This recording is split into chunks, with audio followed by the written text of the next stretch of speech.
Oi, gente, tudo bom com vocês? Chegou dezembro, hein? Será que esse ano acaba ou esse ano acaba com a gente, hein? KKKK. Hoje vamos falar de filmes sobre amadurecimento, o famoso coming of age. Na verdade, eu trouxe alguns filmes sobre esse tema, que a única coisa que eles têm em comum é serem histórias de amadurecimento. Eles têm algumas outras coisas em comum, mas como filmes são obras completamente diferentes. Mas antes de tudo, eu quero dar o conceito, explicar, né, o que é, afinal, um coming of age.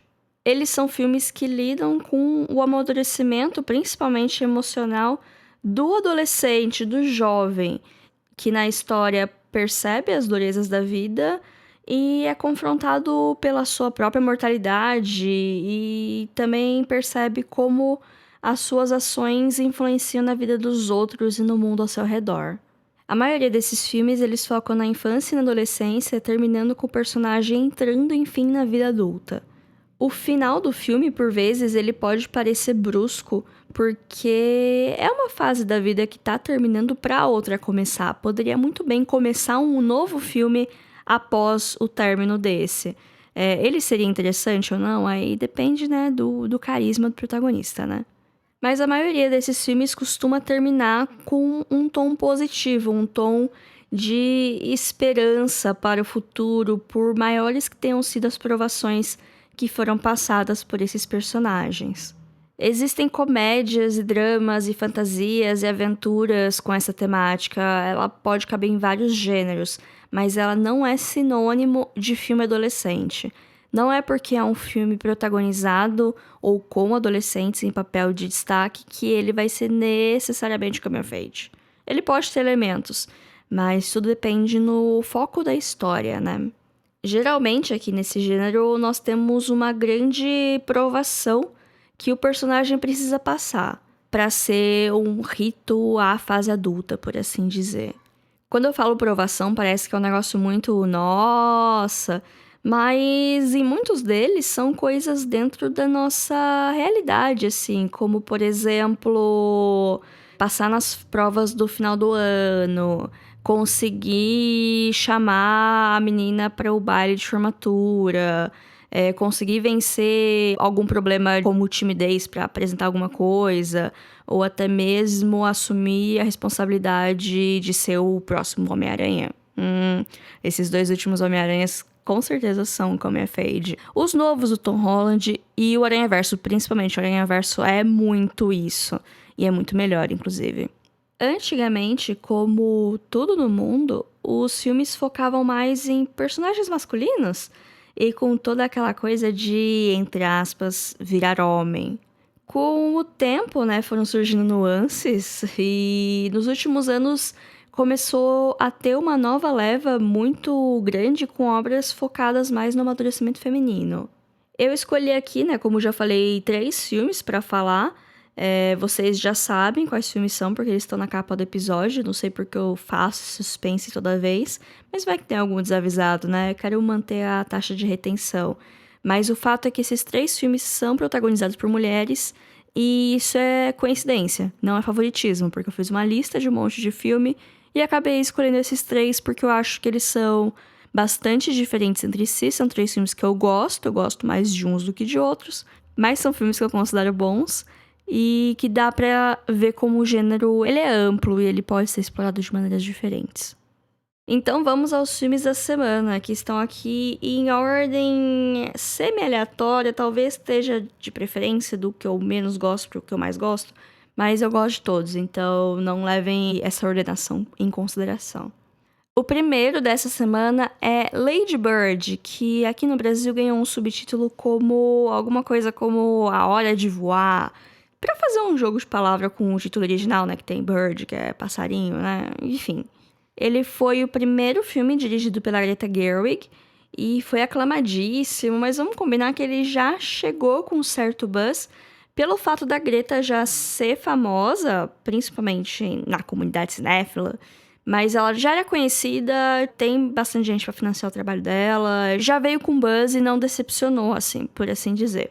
E eu não tô falando isso desmerecendo o filme. É que tem vários outros filmes de cineastas mulheres que não conseguem nem metade da aclamação ou da força pra premiação que Lady Bird veio. Mas enfim. Eu acho um bom filme que ele pega uma história leve e transforma num drama que é coisa típica de adolescente. Então, estamos aqui com um conceito. A Saoirse Ronan interpreta a personagem título, que é uma garota do terceiro colegial, que mora numa cidade da Califórnia. A história dá a entender que é uma cidadezinha meio qualquer coisa, porque ela quer sair de lá, ela é desesperada pra sair de lá. Mas a cidade é nada mais nada menos que Sacramento, que é a capital da Califórnia. Talvez vocês não saibam disso, talvez vocês pensem que Los Angeles é a capital. Mas a verdade é que as capitais dos Estados Unidos é uma grande trollagem, porque nunca é a cidade que a gente acha que é.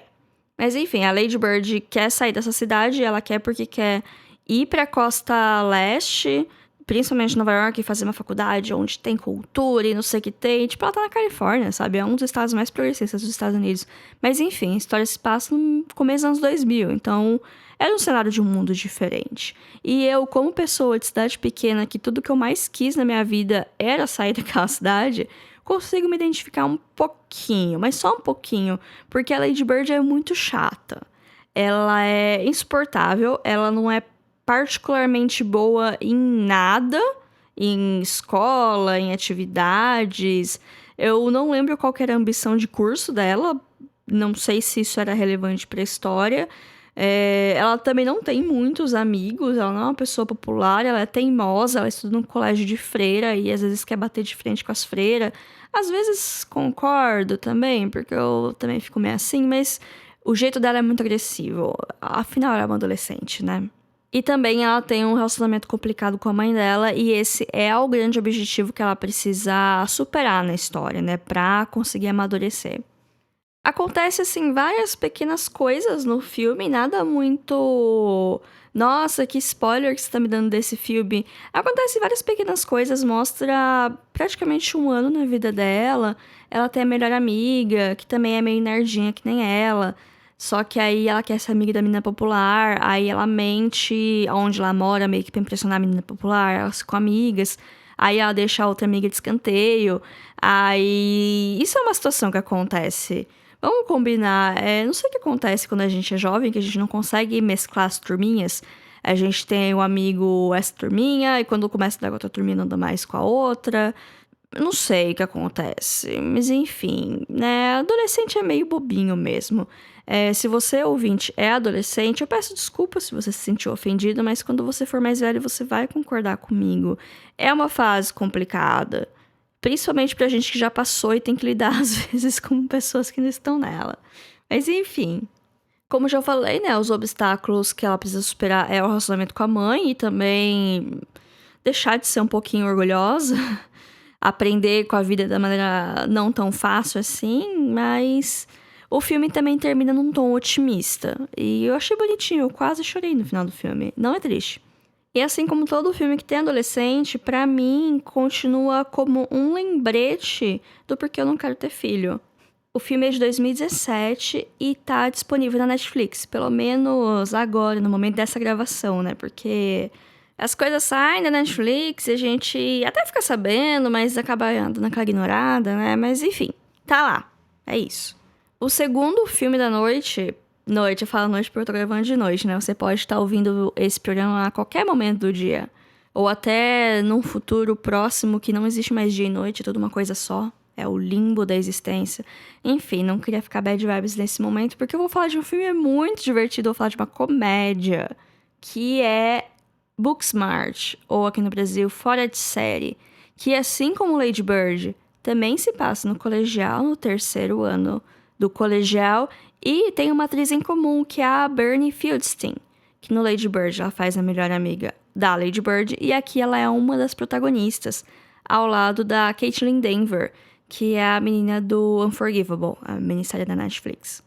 Assim como Lady Bird, ele também é um debut, ele é uma estreia na direção de uma atriz que já era razoavelmente conhecida. Aqui nesse caso é a Olivia Wilde. Quem assistiu House, ela é a 13. E esse é a estreia dela na direção desse filme, que é muito, muito bom. Ele é uma comédia, né? Como eu já falei. É uma comédia adolescente que ela beira o besterol em muitos momentos, que inclusive foi muito comparada com Superbad. Algumas temáticas são as mesmas, por mais que aqui sejam focadas em duas meninas. Uma delas, inclusive, LGBT. E, inclusive, Superbad é estrelado pelo Jonah Hill, que é irmão da Bernie Fieldstein. Uma curiosidade pra vocês. Bom, a sinopse. As duas, elas são melhores amigas, elas sempre fazem tudo juntos. E elas são bem nerdonas e certinhas e sempre querem fazer tudo certinho. E a diversão delas é, sei lá, ir na casa de uma e assistir filme pra fazer pela cruzada. Eu não sei se é isso, mas dá pra pegar a vibe, né? E elas foram...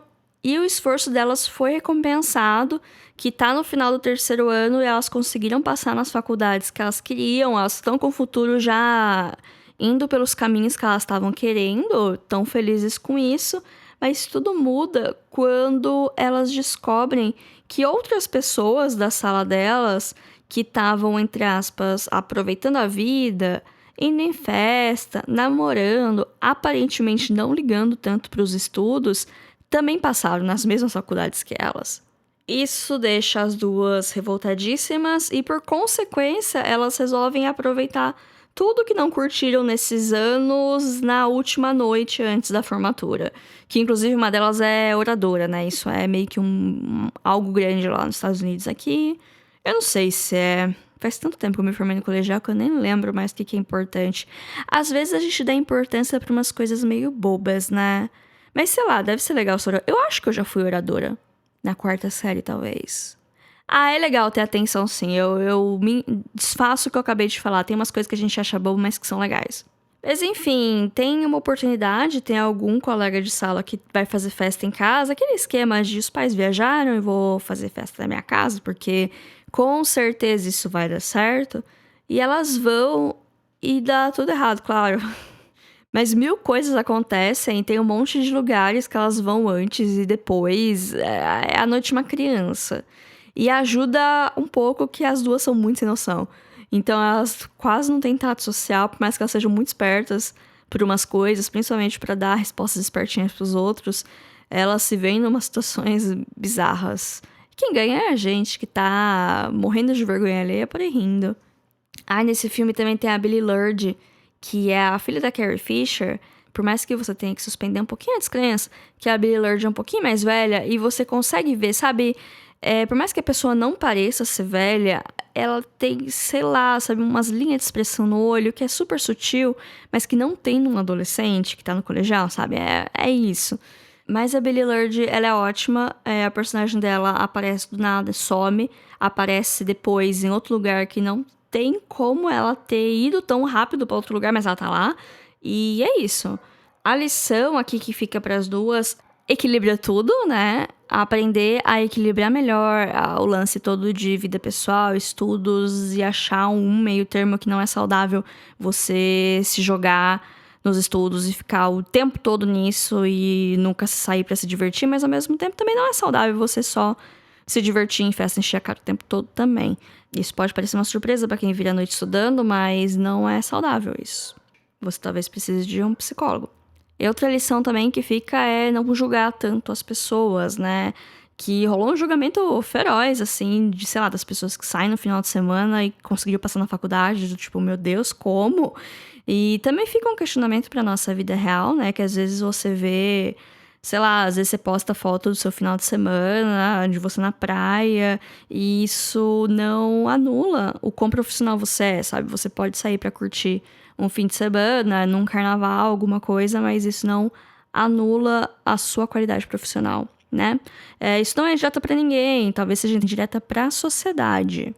O filme tá disponível no Telecine Play, vale a pena assistir. Eu acho que tem pra alugar o digital também em alguns lugares. E assistam esse filme, gente, porque é muito bom. Principalmente adolescentes que estão aí ouvindo. Esse filme realmente é muito bom. E engraçado. Nosso terceiro e último filme desse episódio é um filme que eu gosto muito. Persepolis, de 2007. Ele é baseado na história em quadrinhos da Marjane Satrapi. E conta a história dela. É meio autobiográfico. Só que a infância dela foi no Irã. Principalmente durante a Revolução de 79. Ele é contado em flashbacks, com narração, mas tem muito auxílio visual, afinal é um filme de animação. E isso permite muitas liberdades que talvez ficariam estranhas num filme com pessoa de verdade. E eu acho que todo mundo precisa assistir esse filme porque é um jeito bem fácil de entender o que aconteceu no país naquela época, né? Vamos um pouquinho de contexto aqui. Nos anos 70, o Irã, ele não era muito diferente do Brasil. A protagonista aqui na história, ela vem de uma família de classe média, que tem certos privilégios, principalmente estabilidade econômica, e ideais liberais e desejo de mudança. Após a Revolução Iraniana, um governo fundamentalista islâmico, ele foi eleito e começa a criar leis baseadas na sua religião e reprimir qualquer um que seja contra, qualquer costume que seja contra, qualquer pessoa que não cumpra as leis que eles inventaram. Será que esse cenário parece familiar? O fato é que Marjane é uma criança questionadora que, de repente, precisa usar burca para ir pra escola. A família dela tenta se adaptar, mas um tio dela, que é ativista desde o começo, que no começo estava super esperançoso que a revolução ia mudar para melhor, e no final não mudou. Ele é capturado, ele é morto pelo governo. Eles veem várias pessoas próximas ou sendo capturados ou fugindo do país para fora, ou tendo problemas porque o país fechou fronteira, começou uma guerra civil ou guerra ao Iraque, eu não lembro direito. Mas enfim, o país virou um campo de guerra e ele meio que não tinha para onde correr, e por mais que você tentasse seguir as leis, porque era meio que tinha que fazer, sua vida não ia ser lá aquelas coisas, sabe? E a história se desenrola nisso, né, com eles, principalmente com ela, tentando lidar com todas essas situações novas e muitas coisas que acontecem no decorrer disso, né?